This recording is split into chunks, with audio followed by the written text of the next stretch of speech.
अभी तक ये देख लिया है बेसिकली कि what is a contract made of, basic recipe of contract, है ना। कॉन्ट्रैक्ट इज जस्ट लाइक आप कोई डिश बना रहे हो, है ना, उसके स्टेप्स हैं धीरे धीरे। पहले आपके पहले आएगा प्रपोजल, है ना। प्रपोजल शुड बी एक्सेप्टेड, चलता है ना। Proposal should be accepted which then creates a promise, और प्रॉमिस के साथ क्या जुड़ती है, कंसिडरेशन, तब वो बनता है agreement. And once an agreement becomes enforceable by law, it turns into a contract. ठीक, इसके बाद फिर हमने देखा कि प्रपोजल जो है, जो हमारा पहला इंग्रेडिएंट है, वो कैसे बनता है और कब it is I should say right enough to be used in the recipe, है ना। तो प्रपोजल में हमने क्या क्या देखा था, प्रपोजल कब पूरी हो जाती है, जिसके लिए वो प्रपोजल है उसकी नॉलेज में जब आ जाए तब वो पूरा हो जाता है। फिर उसके बाद हमने देखा कि जनरल ऑफर क्या होता है। Basically we saw different different types of proposals जो हो सकते हैं। First of them was general offer, कि क्या आप एक offer to a large number of people, basically to the public, issue कर सकते हो। फिर इसमें भी देयर आर टू टाइप्स, एक जो होता है जिसे मल्टीपल लोग एक्सेप्ट कर सकते हैं, एक होता है जो आपने कर तो दिया लेकिन उसका जो सब्जेक्ट मैटर है वो तो एक ही। अब जैसा आपने एड्स देखे होंगे, एड्स में निकलता है कि ये जमीन है जिसे खरीदना है, दे कैन कॉन्टैक्ट यहाँ पे, या इतने में हम ये जमीन बेच रहे हैं, कॉन्टैक्ट इस नंबर पे। अब इसके बाद from this we got to know about invitation to offer. बहुत सारे जो मेजरली हम एड्स देखते हैं, they are a type of invitation rather than an offer itself. क्योंकि जनरल ऑफर और इनविटेशन टू ऑफर में एक सबसे बड़ा डिफरेंस ये होता है, जनरल ऑफर में the offer is there ready to be accepted, जबकि बहुत सारे आप एड्स देखोगे, जैसे मान लो कोई प्रॉपर्टी है, उसका एड है प्रॉपर्टी खरीदने के लिए, देखे होंगे आपने, अखबार में निकलते हैं बहुत सारी जगह, they are usually open to negotiation, इतनी डिमांड है और फिर आप वहां जाओगे, आप नेगोशिएट कर सकते हो कि मान लो ऐसे 50 लाख की प्रॉपर्टी है जी, हम तो 45 दे सकते हैं या 40 लाख दे सकते हैं, ऐसे आप नेगोशिएट करते हो। When there is scope for negotiation it is usually an invitation to offer. इसका एक बहुत बढ़िया एग्जांपल हमने दिया था क्या, कि जब आप किसी रेस्टोरेंट में जाते हो, there is a bottle kept there, पानी की बोतल रखी होती है ना, एक बार ही उसका ढक्कन खोल दिया तो बिल में जुड़ जाता है ना। तो वो जो वहां बॉटल उन्होंने रखी है, they have kept that bottle as an offer for you to accept, and once you open the cap it turns into an basically promise हो जाएगा, कॉन्ट्रैक्ट ही बनता है वो, क्योंकि बाकी की जो चीजें उसमें फुलफिल्ड ही है। वहीं पे आप जा रहे हो किसी शॉपिंग मॉल में, वहां पे भी कपड़े टंगे हुए हैं with a price tag, price tag है, सारी चीज है, आप ट्राई करते हो सारी चीज, आप वहां काउंटर पे लेके जाते हो, आप कहते हो ये खरीदना है, वो आपको मना कर देते हैं कि सर ये तो दिखाने के लिए था, ये बेचने के लिए है ही नहीं। क्या वो मना कर सकते हैं? या फिर आपका वहां से उठा के वहां तक ले जाना एक एक्सेप्टेंस हो गई, मना कर सकते हैं। क्यों? क्योंकि that is an invitation to offer. इसके लिए एक बहुत बढ़िया केस है हमारे पास, बम्पर हॉल पेन वाला जो केस था, Harvey versus Tracy. There was this plot of land, आप पेन मान लो, उस प्लॉट का नाम था बम्पर हॉल पेन, ठीक है। उसे बेचने के लिए there were these advertisements and all, कि बेचना है सारी चीज। तो एक आदमी जाता था, जैसे मान लो आपकी जमीन है, मैं आपके पास गया, तो भाई साहब बेचना चाहोगे, कम से कम कितने में दे दोगे, what is the minimum price that you will sell it for. आपने मुझे जवाब दिया 100 पाउंड, या मान लो 1 करोड़, ठीक है, आपने बोल दिया, बस इतना बोला। मैंने कहा हाँ ठीक है, मैं खरीदने के लिए तैयार हूँ, कागज दिखा दो, पैसे ले लो, ये टोकन बनी। मैंने पैसे ही तो बताए भाई साहब, पहला जो आपका सवाल था बेचना है नहीं बेचना है, उसका जवाब दिया मैंने कि ऐसे थोड़ी, तुमने पैसे बता दिए, मैंने पैसे पूछा तुमने बता दिए, कहाँ दिक्कत कहाँ आई। तो यहां से बेसिकली हमारे 3 चीजें निकलती हैं। First is invitation to offer, जहां पे you have published some item कि हाँ हम इसे बेचना चाहते हैं, but there is still scope for negotiation, तो वो ऑफर नहीं माना जाएगा, है ना। और अगर आप जाके कहो कि मुझे बेच दो, क्या नहीं, आप गलत समझे, हम बेचना चाह रहे थे, कितने में, किसे, वो बात करके डिसाइड होगा। और जब तक वो बात पूरी नहीं हो जाती, you can not say that we are binded into a contract, है ना। उसी तरीके से there are two more kinds of offer. इससे पहले ये देख लेते हैं, जनरल ऑफर हमने अभी देखा, implied offer and express proposal. Offer और proposal are the same thing. ठीक, इसके अलावा एक और चीज जो ध्यान रखने की है, पूरा उसमें चलेगी, प्रोमिसर और प्रोमिसी। हाँ, प्रोमिसर इज द पर्सन जो प्रपोजल दे रहा है, जो ऑफर दे रहा है। जैसे अगर मैं कहूं मैं ये पेन आपको बेचना चाहता हूं, तो मैं प्रोमिसर हूं। आप कहो कि हाँ भाई मुझे बेच दो, मैं 20 रुपए दे दूंगा, और अग्री कर जाओ, आप प्रोमिस ही हो। ठीक है। एक्सेप्टर, ऑफरर, ये सब सिनोनिमस है। ठीक है, ऑफरर प्रोमिसर एक है, प्रोमिसी एक्सेप्टर एक है। ठीक। हाँ, तो एक्सप्रेस प्रपोजल और implied proposal are basically, section 9 में बताया गया है कि यह promise can be made either expressly और इम्प्लाइडली। एक्सप्रेसली इम्प्लाइडली का मतलब यह है कि मैं आपको ऑफर कर सकता हूं कोई भी चीज थ्रू वर्ड्स या फिर थ्रू कंडक्ट। मैं कह सकता हूं इसमें प्राइस टैग लगा के कि खरीदोगे, या फॉर एग्जाम्पल जो बॉटल वाला एग्जाम्पल था, वहां पे किसी ने आपसे आके कहानी की ये बॉटल खरीद लो, इसमें पानी है, पी लेना, इतने की है, ये है वो, तो बात हुई कुछ नहीं, उन्होंने बस वहां रख रखा है ना। Through conduct they have given you an offer. अब आप बाय वर्ड्स उसे रिजेक्ट कर सकते हो, बाय कंडक्ट उसे रिजेक्ट कर सकते हो। साइड में बॉटल रख दी, उनसे कहा भैया रेगुलर वाटर ले आओ, वो फिर अपना जग सा लेके आएंगे, पानी डालेंगे, सारी चीज। या फिर आप बस बॉटल खोल सकते हो, बात हुई कुछ कहीं पे, और उन्होंने ऑफर भी दे दिया, आपने एक्सेप्ट भी कर लिया, प्रॉमिस के कॉन्ट्रैक्ट बन गया। इस प्रकार का जो कॉन्ट्रैक्ट होता है which is implied through words, उसे इम्प्लाइड प्रॉमिस कहते हैं। और उस तरीके के प्रपोजल को which is through conduct is implied proposal. Implied का मतलब क्या होता है? नहीं, बेसिकली इम्प्लाइड का लिटरल मतलब क्या होता है, लिटरली ऐसे कहीं पे लिखा है, वर्ड मीनिंग में पूछ लूं, देखो नहीं पता ना तो पूछ लिया करो, है ना। वो मुझे चेहरे पे दिख गया कि थोड़ा कंफ्यूजन है। इम्प्लाइड बेसिकली मीन्स इनडायरेक्ट, कि सीधी सीधी बात नहीं हो रही, घुमा फिरा के हो रही है। अगर यहीं पर सीधे शब्दों में बात करें, it will be express. Express मतलब डायरेक्ट, सीधे एकदम, जैसे एक्सप्रेस ट्रेन चलती है, बसेस चलती हैं, ये डायरेक्टली वहीं जाएंगे, बीच में कहीं नहीं रुकेंगी। तो यहाँ पे सीधे बात हो रही है थ्रू वर्ड्स की भाई सब पेन खरीद लो, इतने कहा है कि हाँ सब बेच दो, खरीद लूंगा, दैट इज एक्सप्रेस। और जो प्रॉमिस एक्सप्रेस एक्सेप्टेंस और एक्सप्रेस ऑफर से बने, वो एक्सप्रेस प्रॉमिस होता है, ये दे रखा है सेक्शन 9 में। और जो इम्प्लाइडली बने दैट इज थ्रू वर्ड्स, मतलब that is through conduct basically, that will be considered as an implied promise. उसके बाद फिर इनविटेशन, क्रॉस ऑफर और counter offer. Counter offer are basically negotiations. जैसे मैंने आपसे कहा, जैसे 100 पाउंड की जमीन थी, मैंने आपको कहा 100 पाउंड में आपको नहीं, मैं तो 95 में लूंगा, है ना, कि 95 पाउंड दूंगा। तो मैंने आपको एक ऑफर दिया कि आप 100 पाउंड में खरीद सकते हो। आपने कहा नहीं मैं 95 में लूंगा, तो आपने मुझे एक रिटर्न में ऑफर दिया, that is a negotiation somewhere और द अदर, उसे काउंटर ऑफर कहते हैं। उसे एक्सेप्टेंस नहीं मानेंगे कि आप कहने लगो मैंने तो कह दिया था 95 में तैयार हूं मैं खरीदने को, बेचो अब। नहीं नहीं, ये नहीं। वहीं पे क्रॉस ऑफर होता है कि यहाँ से मैं आपको लेटर लिख रहा हूँ कि मेरी ऐसे जमीन है या ऐसे पेन है जो मैं आपको बेचना चाहता हूँ। सिमिलरली आपको भी उस चीज का पता है, और आप सामने से लेटर लिख दो कि आपकी ऐसे जमीन है, मैं खरीदना चाहता हूँ। You are unaware about my offer, जो मैं आपको दे रहा हूँ, I am unaware about the letter you are writing me. दोनों ने लिखा, इट क्रॉस्ड, तो it is a cross offer. अब इस सारी बात में द बेसिक डिफरेंस इन सब में जो लाए करता है, दैट लाइज कि एक्सेप्टेंस कहां हो रही है, कैसे हो रही है ना। जैसे इनविटेशन टू ऑफर में अगर मैं कहता हूं हाँ मैं खरीदने को तैयार हूं, it will be considered as an offer rather than acceptance. क्यों? नेगोशिएशन की जगह है। काउंटर ऑफर में आप मेरे से कह रहे हो नहीं सर मैं 95 में खरीदूंगा, वो नेगोशिएशन है, it is not an acceptance. क्यों? क्योंकि वहां पे फिर भी स्कोप है कि मैं कह दूं नहीं नहीं मुझे नहीं बेचना, until and unless there is a scope की बात कर लें, कुछ कर लें, वो एक्सेप्टेंस नहीं मानी जाती। क्यों?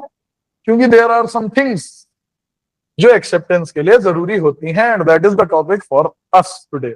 अभी हल्का रिवीजन इसलिए जरूरी था, 3 दिन हो गए, है ना, सब भूल जाते हैं। तो basically acceptance, section 3 talks about की कम्युनिकेशन कैसे होती है प्रपोजल की, एक्सेप्टेंस की और रिवोकेशन की। रिवोकेशन क्या होता है बेसिकली कि मैंने जैसे ऑफर दिया, ये पेन खरीदोगे, तो फिर मैं कोई और मेरे पास ऑफर लेके आ जाए, जैसे मैंने 20 रुपए में बोला था आपसे, कोई कहने लगे मैं 30 में लूंगा, तो मैं वो प्रपोजल आपसे वापस ले लूं। Basically I revoke it. वहीं पे आप एक्सेप्टेंस देने लगो कि हाँ मैं 20 रुपए में खरीदने को तैयार हूं, तो अभी आपको कोई और 10 में बेचने लगे, तो जब आप उस एक्सेप्टेंस को वापस ले लेते हो, उसे रिवोकेशन कहते हैं। तो this bare act basically talks about, मैं आपको भी सजेस्ट करूंगा you should get a bare act like this, वरना फोन होगा तो फोन में सर्च करोगे इंडियन कॉन्ट्रैक्ट एक्ट, खुल के आ जाएगा सारे सेक्शन एंड ऑल, थोड़ा रेफरेंस के लिए ठीक रहता है।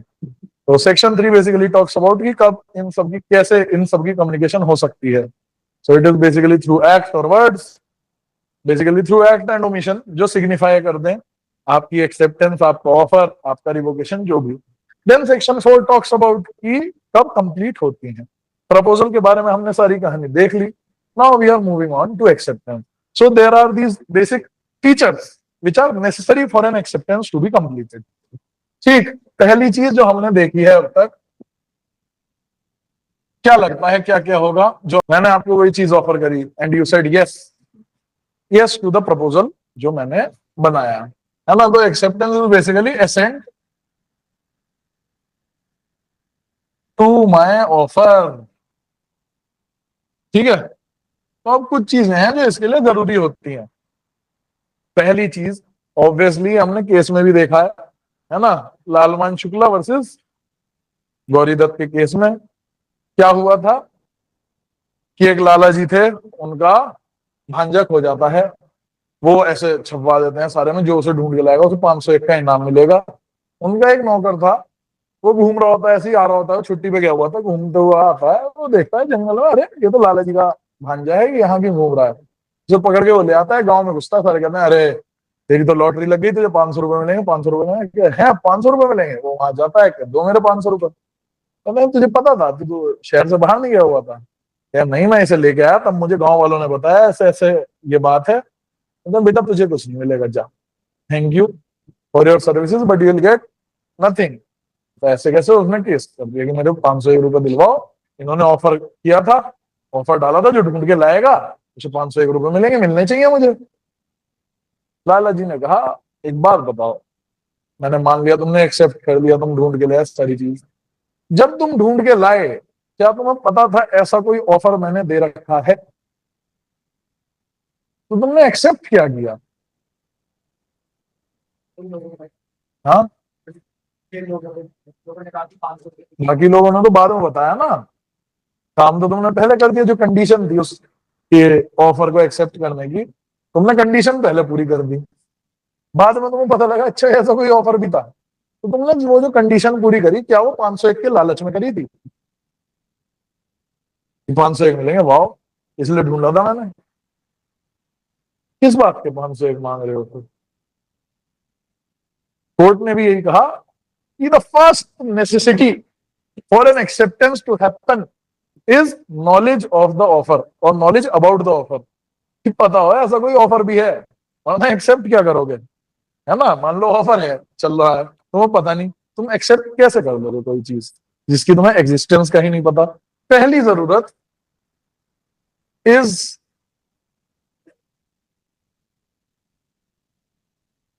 Knowledge about offer. जो भी ऑफर एक्सेप्ट कर रहे हो उसकी नॉलेज होनी बहुत जरूरी है। ये हमने देखा था लालमान शुक्ला वर्सेस गौरी दत्त के केस में। ठीक, वही वाली बात है सारी कि एक्सेप्ट ही क्या करोगे जब तुम्हें पता ही नहीं कोई ऑफर है ऐसा, तुम्हारे पास कोई मोटिव नहीं है कि तुम्हें रिटर्न में कुछ मिल रहा है, तो तुम एक्सेप्ट कैसे कर रहे हो?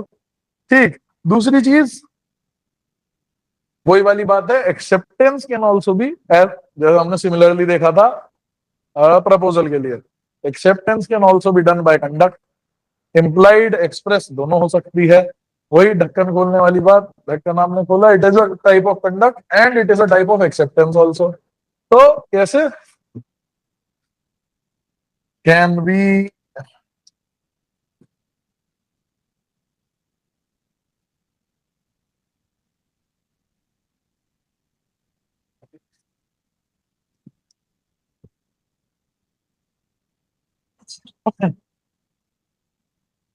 ठीक, अब मेजरली इसमें बहुत सारी चीजें जो है that is given in section 8 of contract act.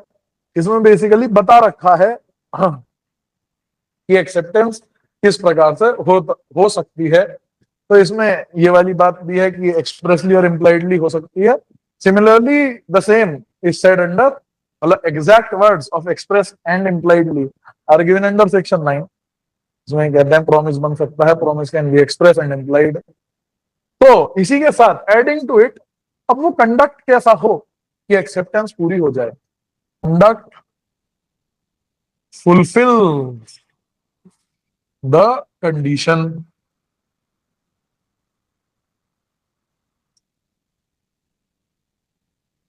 तीसरी रिक्वायरमेंट ये हो गई। इसके बाद एक्सेप्टेंस शुड बी एब्सोल्यूट। जो अभी तक हमने सारी कहानी देखी है, इतने सारे प्रकार के ऑफर देख लिए, इन सारे ऑफर्स की जो जननी है, the basic source, the basic reason for their existence is this one particular condition or essential for acceptance to happen, that is acceptance should be absolute। अब absolute से क्या समझते हैं? एब्सोल्यूट का बेसिक मतलब यह है कि अपनी तरफ से तुम कुछ नहीं जोड़ रहे हो, तुम कुछ नहीं जोड़ रहे हो। मतलब बेसिकली जो एक्सेप्टर है, जो प्रोमिसी है, वो अपनी तरफ से कोई और कंडीशन नहीं लगा रहा है ऊपर कि हाँ हाँ खरीद लूंगा, लेकिन साथ में एक चॉकलेट फ्री देनी पड़ेगी तभी खरीदूंगा। तो वो एक्सेप्टेंस नहीं होगी, वो क्या बन जाएगा? वो बन जाएगा हमारा काउंटर ऑफर। क्यों? क्योंकि तुमने अपनी कंडीशन जोड़ दी। अब ये सामने वाले के ऊपर है वो एक्सेप्ट करे ना करे। सिमिलर वाज द केस, कौन से वाला जो हमने देखा था, वो प्लॉट ऑफ लैंड वाला, जिसमें उसने कहा भाई हाँ थोड़ी बोला है मैंने, तुम्हें जमीन का रेट ही तो बताया है, हो सकता है मेरा मन करे ज्यादा में बेचने का, आगे कोई और आ जाए मेरे पास खरीदने ज्यादा में, फिर तुम्हें क्यों बेचूंगा मैं? हाँ मैंने कहा ही नहीं, है कि नहीं? तो basically absolute means it is unqualified and in a manner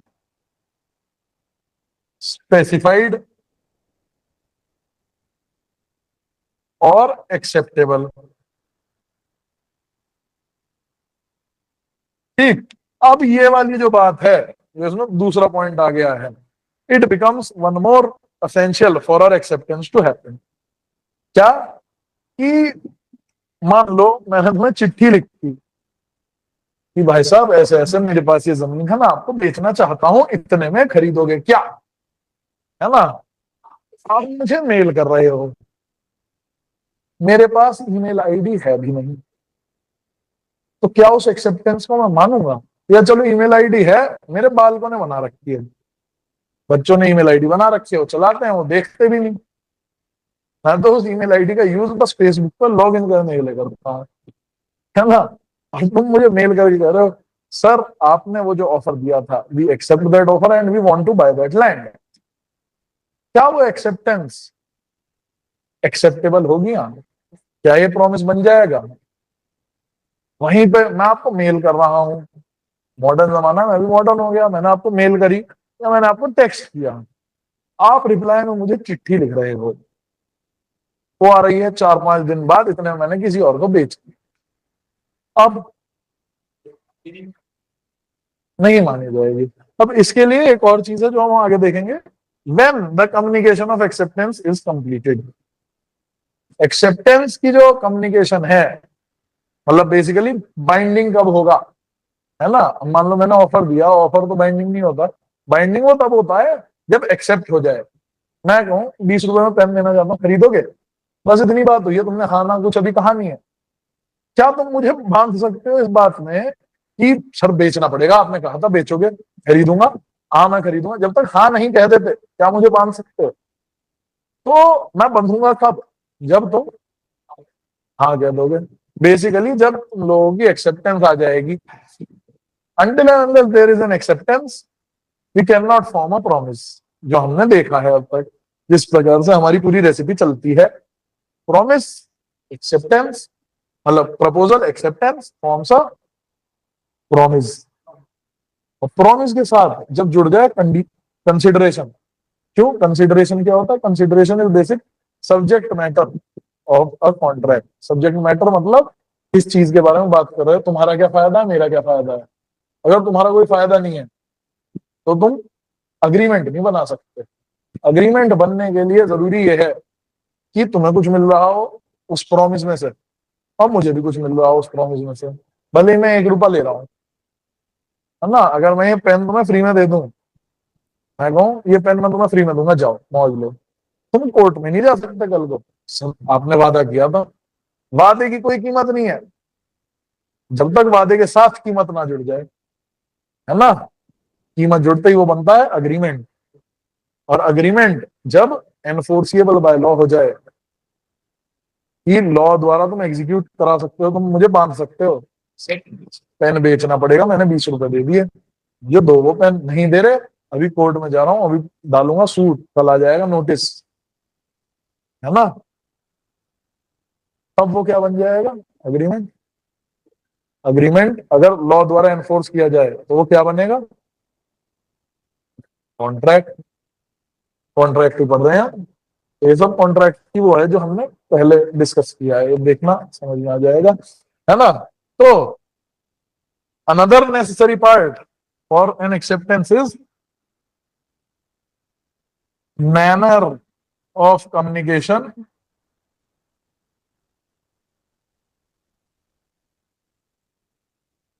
should be as per specified और एज पर द कंडीशन। ठीक है। Manner of communication should be apt. Apt मतलब एक्सेप्टेबल होना चाहिए, बस सीधी सीधी बात ये है। ठीक है।